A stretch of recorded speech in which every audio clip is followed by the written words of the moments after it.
झारखंड को बहुत सारी उम्मीदें रहती हैं बजट से। केंद्रीय करों में जो हिस्सा आता था उसमें भी वृद्धि उस अनुपात में नहीं हुई है जैसा होना चाहिए। टैक्स रूल्स को सिंप्लीफाई किया गया है और टैक्स रेट्स को रैशनलाइज किया गया। वो सिर्फ इनकम टैक्स में ही नहीं है, नंबर ऑफ टैक्स स्लैब्स तो बढ़े हैं लेकिन रेट्स कम हैं उसमें। लोगों के पॉकेट में भी पैसा जाएगा। केंद्रीय वित्त मंत्री निर्मला सीतारमण ने आज वित्त वर्ष 2025-26 के लिए आम बजट पेश कर दिया है। इस बजट में देशवासियों के लिए, खासकर मिडिल क्लास के लिए, जिसकी चर्चा सबसे अधिक होती है बजट के समय, और अंत में झारखंड के लिए क्या कुछ है, इसे हम जानेंगे हरीश्वर दयाल सर से, सीनियर मोस्ट इकोनॉमिस्ट झारखंड से। सर, आपने अब तक जो विश्लेषण किया है, क्या कुछ निकल कर आ रहा है इस बजट में, मिडिल क्लास हो चाहे झारखंड? हाँ, मिडिल क्लास के हिसाब से अगर कहें तो हाँ, कुछ प्रावधान इस बार हुए हैं जो कि काफ़ी लंबे समय तक मिडिल क्लास समझ रहा था कि उसको कुछ चाहिए जो कि नहीं मिल रहा, अनदेखा किया जा रहा है।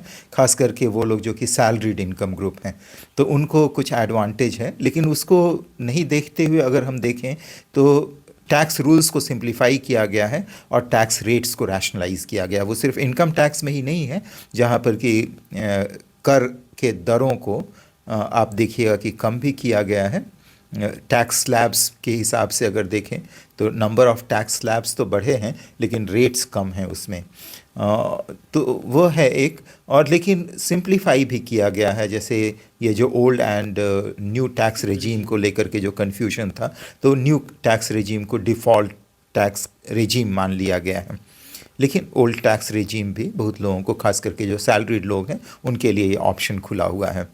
टैक्स पेयर्स फ्रेंडली लॉज बनाए गए हैं जिससे कि कंप्लायंस बढ़े लोगों को, और डीक्रिमिनलाइजेशन ऑफ टैक्स पेयर्स हैं जिनको कि अगर मान लीजिए डिफ़ॉल्टर्स रहे हैं तो आप टैक्स दे दीजिए, आपको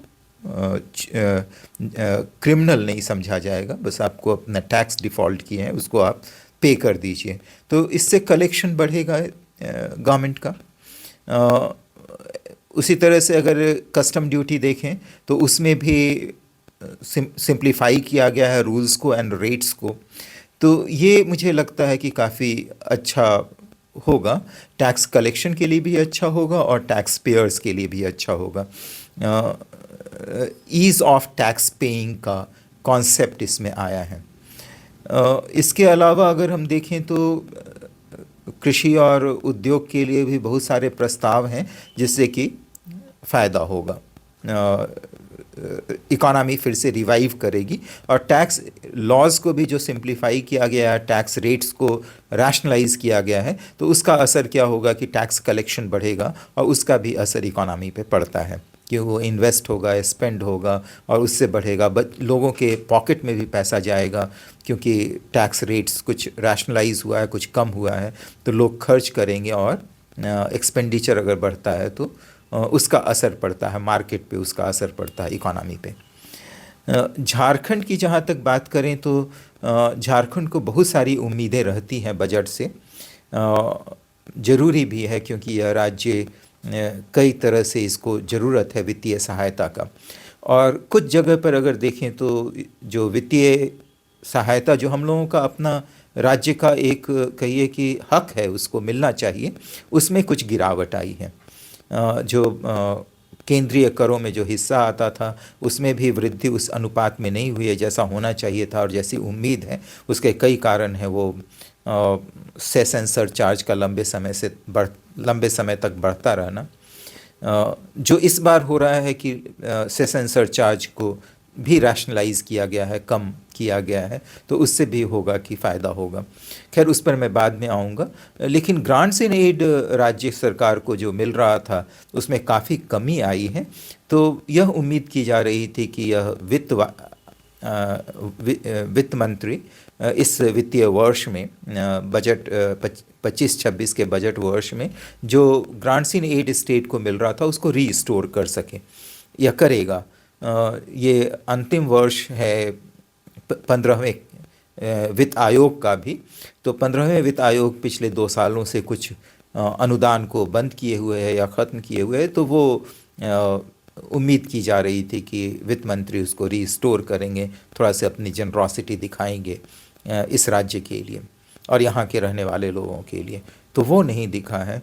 बिहार के लिए जिस तरह के कुछ प्रावधान, स्पेशल प्रावधान थे, उस तरह से झारखंड के लिए कोई प्रावधान नहीं किए गए हैं। तो थोड़ी सी निराशा है यहाँ। सिर्फ एक लग रहा है कि अगर टैक्स कलेक्शन इनका बढ़ता है तो डिवोल्यूशन जो मिलता है, केंद्रीय करों में जो हिस्सा मिलता है, उसमें थोड़ी बढ़ोतरी होगी और पूरे राज्य, पूरे देश को अगर का विकास अगर होगा तो राज्य का भी विकास होगा। अगला एक देखते हैं, मुझे जो इस बजट में लग रहा है कि कुछ समय पहले तक, खास करके लास्ट ईयर तक, इस साल तो थोड़ा सा फिर भी नियंत्रण में रहा, लास्ट ईयर इन्फ्लेशन रेट काफ़ी अधिक था।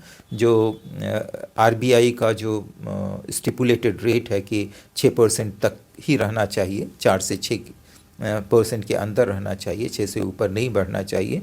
तो पिछला साल जो था 23-24 का वर्ष था, उसमें कई बार इन्फ्लेशन रेट 6% से ऊपर भी गया है।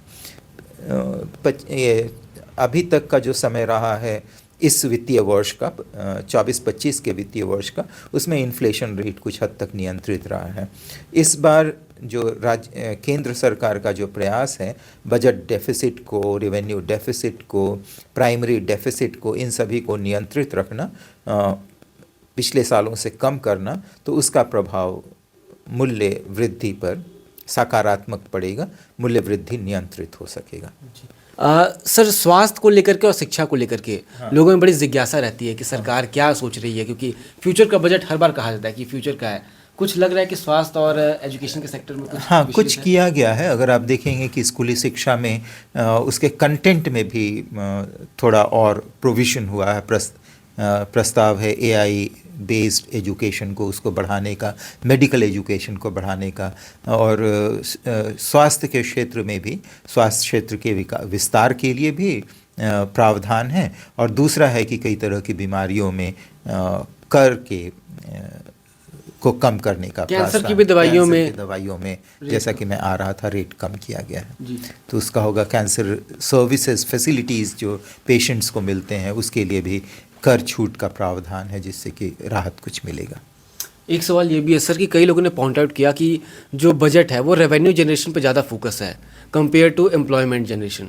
एम्प्लॉयमेंट के लिए मतलब रेवेन्यू केवल गवर्नमेंट को चाहिए, एम्प्लॉयमेंट के लिए कुछ विशेष नहीं हो रहा है, कोई इंडस्ट्रीज़ के लिए वैसा कुछ आपको नहीं। इंडस्ट्री के लिए जैसे कि जितनी सारी चीज़ें होती हैं, उससे इंडस्ट्री भी प्रभावित होता है। जैसे अगर मान लीजिए जो करों का सरलीकरण हुआ है, कर और दरों का रैशनलाइजेशन हुआ है, उसके कारण लोगों के पॉकेट में पैसा आएगा, खर्च होगा, मार्केट एक्सपैंड करेगा, तो एम्प्लॉयमेंट जनरेट होगा, इंडस्ट्रीज़ आएंगे, इन्वेस्टमेंट होगा, ये सारी चीज़ें होंगी। इन्वेस्टमेंट को प्रमोट करने के लिए भी कोशिश की गई है यहाँ पर। तो इस तरह से रोज़गार भी बढ़ेगा। और जिस तरह से एजुकेशन में खास करके AI टेक्नोलॉजी पर बेस्ड एजुकेशन वगैरह अगर होता है, स्किलिंग होता है वर्कर्स का, तो इससे एम्प्लॉयमेंट बढ़ेगा। सर, कम शब्दों में अगर कहें तो इस बार का बजट कैसा लगता है आपको? मैं कहूँगा मेरा मिक्स्ड रिएक्शन है। कुछ अच्छी चीज़ें हैं बजट में, कुछ ऐसी चीज़ें हैं जो कि उम्मीद की जा रही थी और वो नहीं मिला। खास करके